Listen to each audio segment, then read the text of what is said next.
Hey everyone, it's Charlene. Today I'm going to share with you how I made these gorgeous silhouette style inlay cards.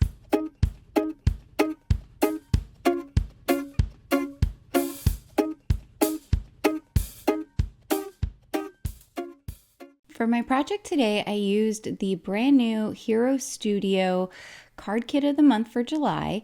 It has this beautiful clear stamp set and it has all these wonderful silhouette stamps that are going to work perfectly for our cards. I'm starting out with some Nautical Core Ink and I'm going to blend it over just above a third of this card panel. Next, I'm going to bring in some Deep Ocean and I'm going to take it right across the center of my card panel.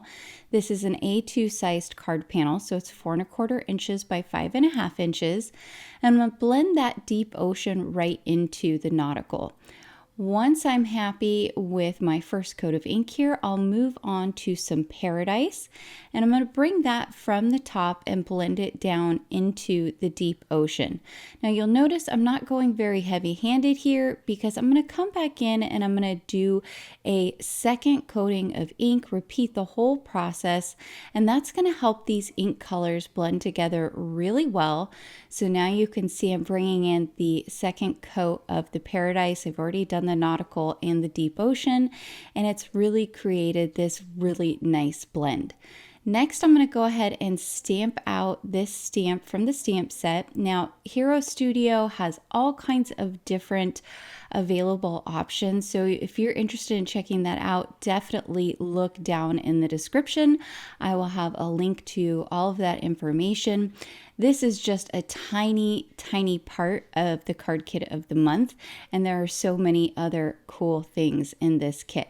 So I've stamped out right in the center-ish of my plain white card panel there with the stamp. Now I'm going to bring in the ink blended panel that we created and I'm going to stamp it in the exact same spot. So this is important.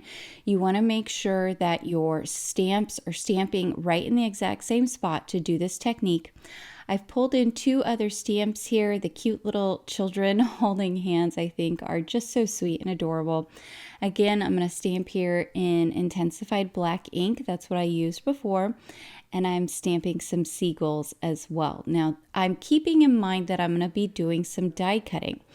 And so that's helping inform where I'm putting my stamped images because I want to die cut from these using a heart die.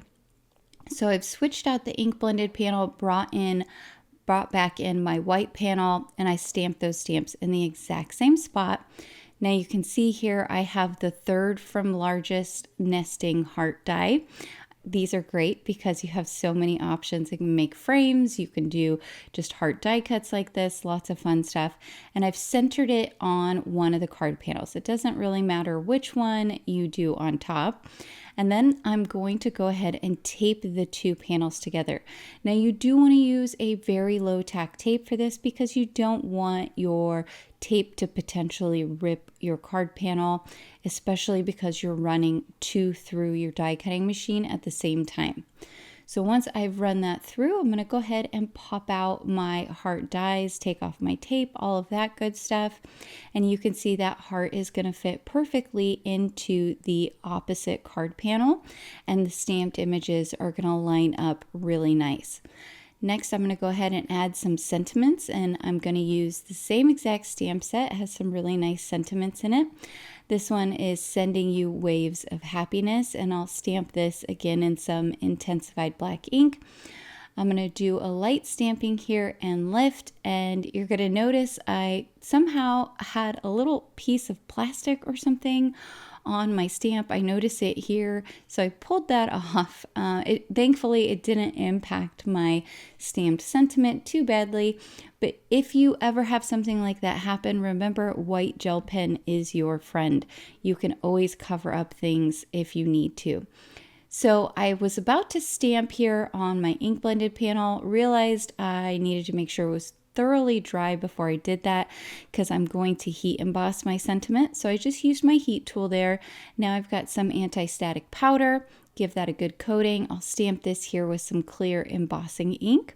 and then I'll bring in some white embossing powder, and I'll just make sure and get that nice and coated before I bring in my heat tool.